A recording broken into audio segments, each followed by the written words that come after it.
সোমবার 18 নভেম্বর পাবিয়াছড়া বিধানসভার বিধায়ক তথা বিজেপি ত্রিপুরা রাজ্য সাধারণ সম্পাদক ভগবান চন্দ্র দাসের জন্মদিন উপলক্ষে পাবিয়াছড়া মণ্ডল যুব মোর্চার উদ্যোগে বিধায়ক ভগবান চন্দ্র দাসের দীর্ঘ আয়ু কামনা করে কুমারঘাট হাসপাতালে রোগীদের মধ্যে ফল মিষ্টি বিতরণ করা হয়।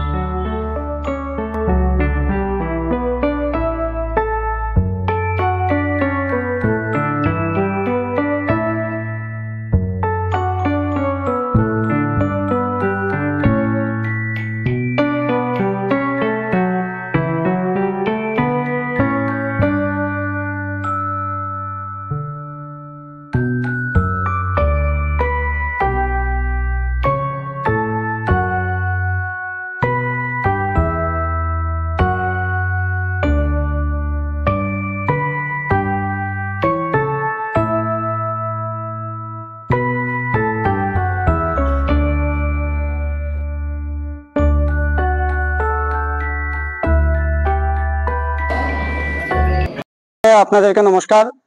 আজ আমাদের ভারতীয় জনতা পার্টির পাবিয়াছড়া বিধানসভার বিধায়ক তথা ত্রিপুরা রাজ্যের সাধারণ সম্পাদক শ্রদ্ধেয় ভগবান দাস মহাশয়ের শুভ জন্মদিন উপলক্ষে ভারতীয় জনতা যুব মোর্চা পাবিয়াছড়া মন্ডল কমিটির পক্ষ থেকে উনার দীর্ঘ আয়ু কামনা করে আজ হাসপাতালে, কুমারঘাট হাসপাতালে রোগী এবং নার্সদের মধ্যে, ডাক্তারদের মধ্যে আমরা ফল মিষ্টি বিতরণ করি।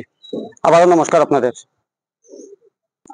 আমরা এখানে মধ্যে আমি ভারতীয় জনতা পার্টি যুব মোর্চা পাবিয়াছড়া মন্ডল কমিটির সভাপতি, আমাদের সাথে ঊনকোটি জেলার সাধারণ সম্পাদক দীপঙ্কর গোস্বামী মহাশয় এবং যুব মোর্চার সকল স্তরের কার্যকর্তা আমরা এখানে আজ মিলিত হয়ে হাসপাতালে আমরা ফল মিষ্টি বিতরণ করি আমাদের প্রিয় দাদার শুভ জন্মদিন উপলক্ষে, ওনার দীর্ঘ আয়ু কামনা করে। নমস্কার।